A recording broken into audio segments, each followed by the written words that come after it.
Welcome to another First Chapter Friday. It is our very special holiday presentation, The Greatest Gift, A Christmas Tale.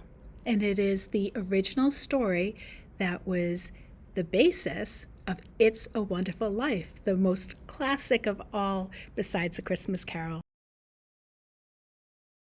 The Greatest Gift, A Christmas Tale by Philip Van Doren Stern. The little town straggling up the hill was bright with colored Christmas lights. But George Pratt did not see them. He was leaning over the railing of the iron bridge, staring down moodily at the black water. The current eddied and swirled like liquid glass, and occasionally a bit of ice detached from the shore would go gliding downstream to be swallowed up in the shadows under the bridge. The water looked paralyzingly cold. George wondered how long a man could stay alive in it. The glassy blackness had a strange hypnotic effect on him. He leaned still further over the railing. "I wouldn't do that if I were you," a quiet voice beside him said. George turned resentfully to the little man he had never seen before. He was stout, well past middle age, and his round cheeks shone pink in the winter air, as though they had just been shaved. "Wouldn't do what?" George asked sullenly. "What you were thinking of doing." "How do you know what I was thinking?" "Oh, we make it our business to know a lot of things," the stranger said easily. George wondered what that man's business was. He was a most unremarkable little person, the sort you would pass in a crowd and never notice. Unless you saw his bright blue eyes, that is. You couldn't forget them, for they were the kindest, sharpest eyes you ever saw. Nothing else about him was noteworthy. He wore a moth-eaten old fur cap and a shabby overcoat that was stretched tightly across his paunchy belly. He was carrying a small black satchel. It wasn't a doctor's bag. It was too large for that, and not the right shape. It was a salesman's sample kit, George decided with distaste. The fellow was probably some sort of peddler, the kind who go around poking his sharp little nose into other people's affairs. "Looks like snow, doesn't it?" the stranger said, glancing up appraisingly at the overcast sky. "It'll be nice to have a white Christmas. They're getting scarce these days, but so are a lot of things." He turned to face George squarely. "You all right now?" "Course I'm all right. What made you think I wasn't? George felt silent before the stranger's quiet gaze. The little man shook his head. "You know, you shouldn't think of such things. And on Christmas Eve of all times, you've got to consider Mary, and your mother, too." George opened his mouth to ask how this stranger could know his wife's name, but the fellow anticipated him. "Don't ask me how I know such things. It's my business to know them. That's why I came along this way tonight. Lucky I did, too." He glanced down into the dark water and shuddered. "Well, if you know so much about me," George said, "give me just one good reason why I should be alive." The little man made a queer chuckling sound. Come, it can't be that bad. You've got your job at the bank, and Mary, and the kids. You're healthy and young and sick of everything," George cried. "I am stuck here in this mud hole for life, doing the same dull work day after day. Other men are leading exciting lives, but I'm just a small-town bank clerk that even the army didn't want. I never did anything really useful or interesting, and it looks as if I never will. I might as well be dead. I might better be dead. Sometimes I wish I were. In fact, I wish I'd never been born." The little man stood looking at him in the growing darkness. "What was that you said?" he asked softly. I said I wish I'd never been born, George repeated firmly. And I mean it, too. The stranger's pink cheeks glowed with excitement. Why, that's wonderful. You've solved everything. I was afraid you were going to give me some trouble, but now that you've got the solution yourself, you wish you'd never been born. All right, okay. You haven't. What do you mean? George growled. You haven't been born. Just that. You haven't been born. No one here knows you. You have no responsibilities, no job, no wife, no children. Why, you haven't even got a mother. You couldn't have, of course. All your troubles are over. Your wish, I'm happy to say, has been granted. Officially. Nuts, George snorted and turned away. The stranger ran after him and caught him by the arm. You'd better take this with you, he said, holding out his satchel. It'll open a lot of doors that might otherwise be slammed in your face. What doors? In whose face? George scoffed. I know everybody in this town, and besides, I'd like to see anybody slam a door in my face. Yes, I know, the little man said patiently, but take this anyway. It can't do any harm, and it might help. He opened the satchel and displayed a number of brushes. You'd be surprised how useful these brushes can be as an introduction, especially the free ones. These, I mean. He hauled out a plain little hand brush. I'll show you how to use it. He thrust the satchel into George's reluctant hands and began. When the lady of the house comes to the door, you give her this, and then talk fast. You say, Good evening, madam. I am from the World Cleaning Company, and I want to present you with this handsome and useful brush. Absolutely free. No obligation to purchase anything at all. After that, of course, it's a cinch. Now you try it. He forced the brush into George's hand.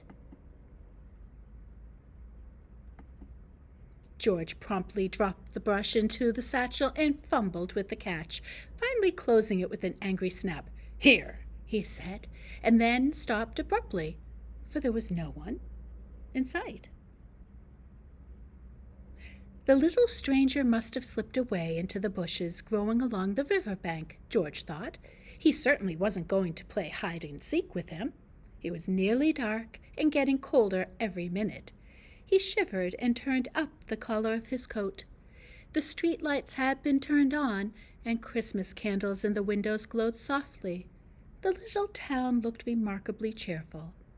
After all, the place you grew up in was the one spot on earth where you could really feel at home. George felt a sudden burst of affection, even for crotchety old Hank Biddle, whose house he was just passing. He remembered the quarrel that he had had when his car had scraped a piece of bark out of Hank's big maple tree.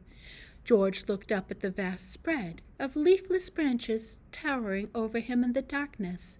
The tree must have been growing there since Indian times. He felt a sudden twinge of guilt for the damage he had done. He had never stopped to inspect the wound, for he was ordinarily afraid to have Hank catch him, even looking at the tree.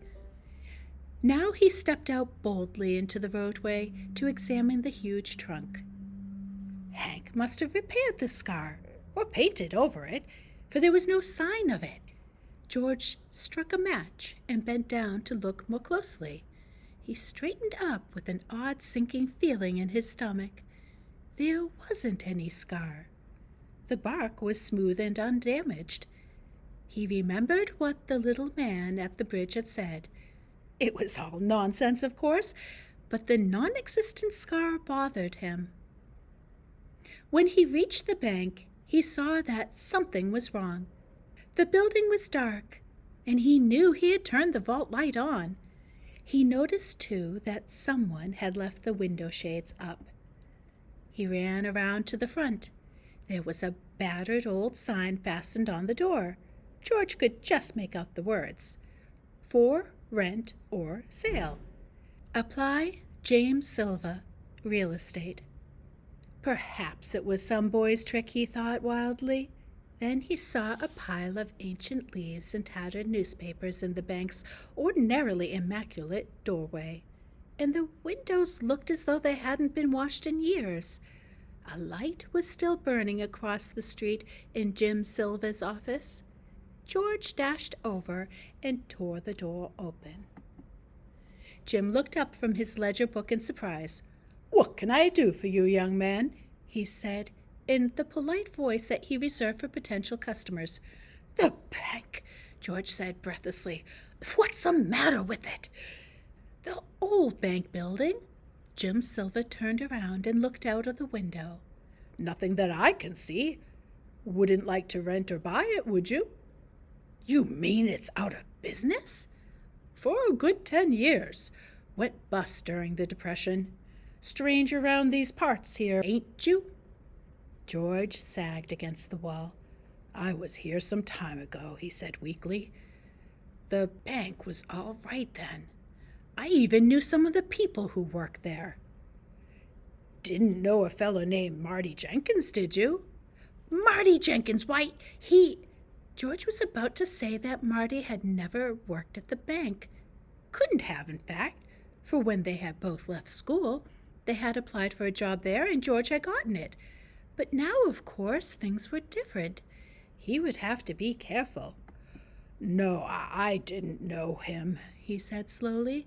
"Not really, that is. I heard of him." "Then maybe you heard how he skipped out with $50,000. That's why the bank went broke. Pretty near ruined everybody around here." Jim was looking at him sharply. "I was hoping for a minute maybe you'd know where he is. I lost plenty of that in the crash myself. We'd like to get our hands on Marty Jenkins."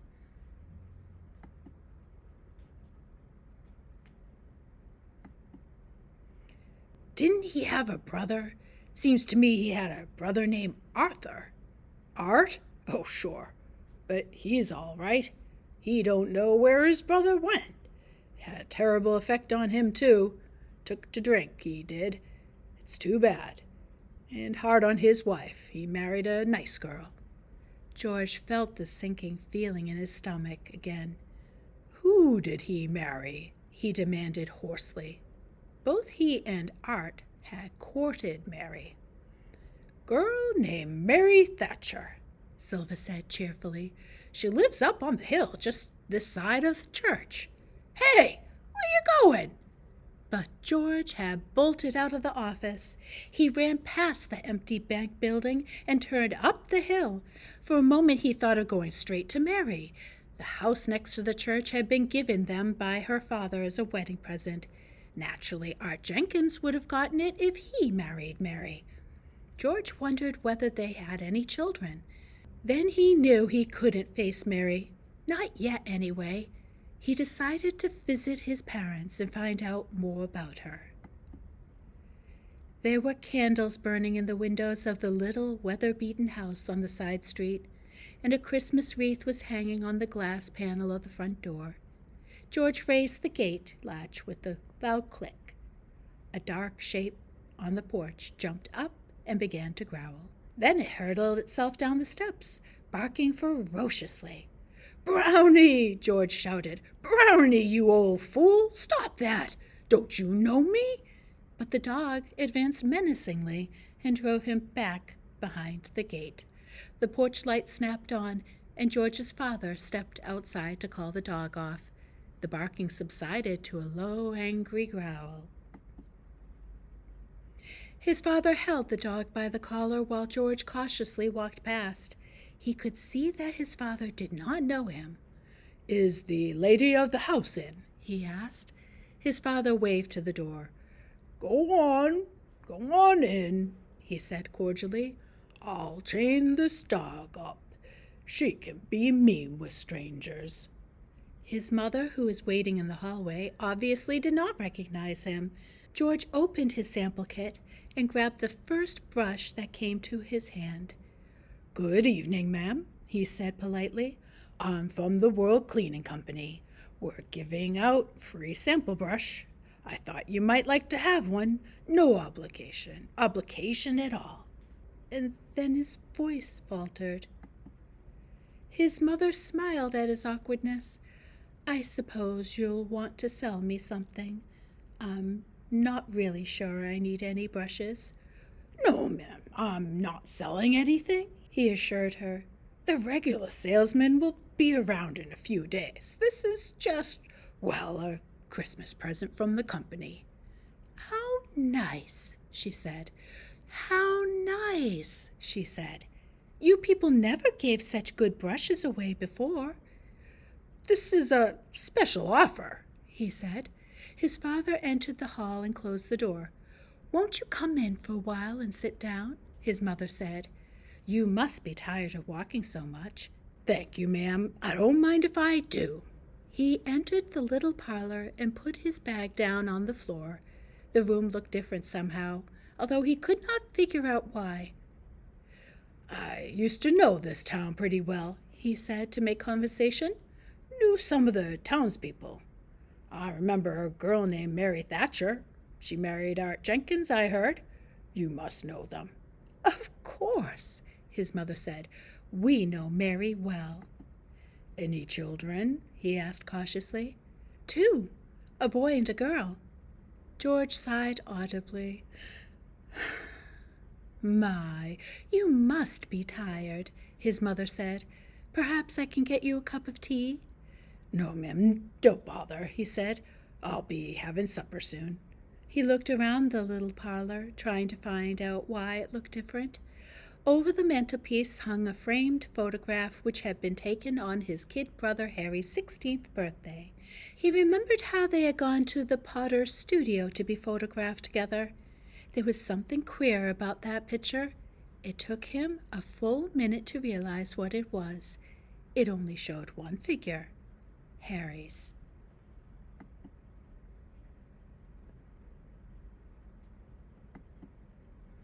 "That's your son?" he asked. His mother's face clouded. She nodded but said nothing. "I think I met him too," George said hesitantly. "His name's Harry, isn't it?" His mother turned away, making a strange choking noise in her throat. Her husband put his arm clumsily around her shoulder. His voice, which was always mild and gentle, suddenly became harsh. "You couldn't have met him," he said. "He's been dead a long while. He was drowned the day that picture was taken." George's mind flew back to that long ago August afternoon when he and Harry had visited Potter's studio. On the way home, they had gone swimming. Harry had been seized with a cramp, he remembered. He had pulled him out of the water and had thought nothing of it. But suppose he hadn't been there? Oh, I'm sorry," he said miserably. "I guess I'd better go. I hope you like the brush, and I wish you both a very Merry Christmas." There he had put his foot in it again, wishing them a Merry Christmas when they were thinking about their dead son. Brownie tugged fiercely at her chain as George went down the porch steps and accompanied his departure with a hostile, rolling growl. He wanted desperately now to see Mary. He wasn't sure he could stand not being recognized by her, but he had to see her. The lights were on in the church, and the choir was making last-minute preparations for Christmas vespers. The organ had been practicing Holy Night evening after evening until George had become thoroughly sick of it, but now the music almost tore his heart out. He stumbled blindly up the path to his own house. The lawn was untidy, and the flower bushes he had kept carefully trimmed were neglected and badly sprouted. Art Jenkins could hardly be expected to care for such things. When he knocked at the door, there was a long silence, followed by the shout of a child. Then Mary came to the door. At the sight of her, George's voice almost failed him. "Merry Christmas, ma'am!" he managed to say at last. His hand shook as he tried to open the satchel. "Come in," Mary said indifferently. "It's cold out." When George entered the living room, unhappy as he was, he could not help noticing with a secret grin that the too high-priced blue sofa that they often had quarreled over was there. Evidently, Mary had gone through the same thing with Art Jenkins and won the argument with him too. George got his satchel open. One of the brushes had a bright blue handle and the vari-colored bristles. It was obviously a brush not intended to be given away, but George didn't care. He handed it to Mary. "This would be fine for your sofa," he said. "My, that's a pretty brush," she exclaimed. "You're giving it away free?" He nodded solemnly. "Special introductory offer. It's one way for the company to keep excess profits down and share them with his friends."